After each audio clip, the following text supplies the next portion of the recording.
Nationwide shortage of medications used to treat ADHD is entering its 6th month, and with no end in sight, that has some parents of children who rely on these medications scrambling to try to fill their kids' prescriptions. On your sides, Kristine, Lazar is here with a look at the problem and what could help to fix it. I mean, people desperate for a fix. You know, the reason that I found the woman that I interviewed in this story was I saw a Facebook post in a community group with her saying, has anybody seen it? I've been to all these different pharmacies, I've been calling all these different places, and it's not like you can just walk in because they don't give you a paper prescription for a controlled substance, which ADHD drugs are.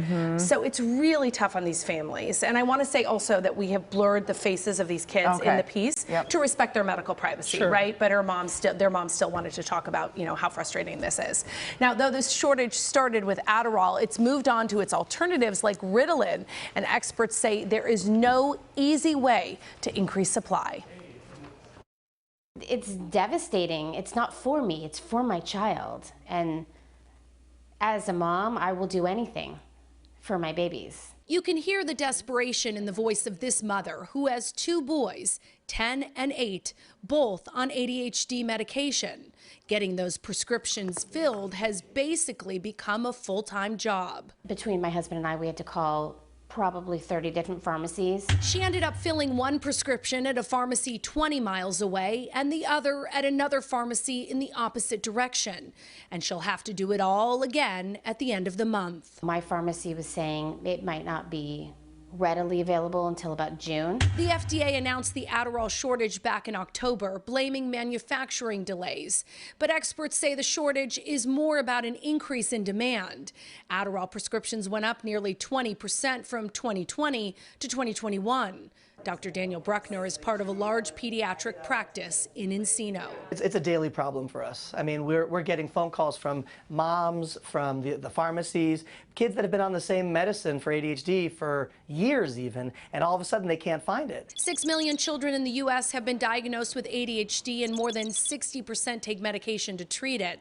Dr. Bruckner says even one day of a missed dose can seriously impact kids with ADHD. They're really dependent on these ADHD medicines to help them function in school, function at home. And now the shortage has extended to Adderall alternatives, and switching medications has its problems too. Even though they're all, you know, similar in their mechanism, they are different, and they can have different side effect profiles, and they can definitely interact differently for any given child, which is why when we finally have one that's working, we don't want to change. The drug companies are expecting the shortage to start easing up in late April, but it's expected the ripple effects could stick around until summer.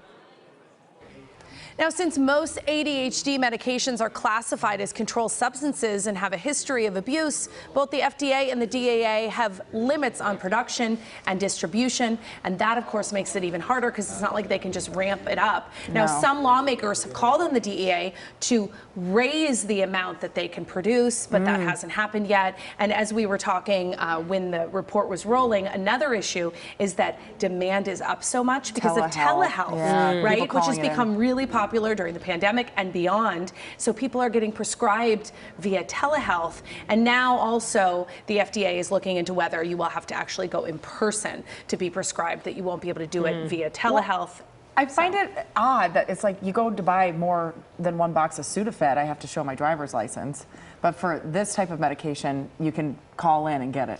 Well, no, you can't call in. You'd have to do like a video appointment. It is still highly regulated, but more people have access to the appointments where they could be prescribed those, right? A lot of times people don't. It's easier to meet your doctor over computer than it is actually going in. Right. So even more people are using the medication. Yes, and it's so helpful for some, you know, I mean, these families really rely on it. It completely changes the way a child acts when they don't have that medication. And, you know, I know a lot of times people think, oh, kids these days, but listen, you know, there were a lot of us growing up who probably needed the medication and didn't have access to it. Why are you looking at me?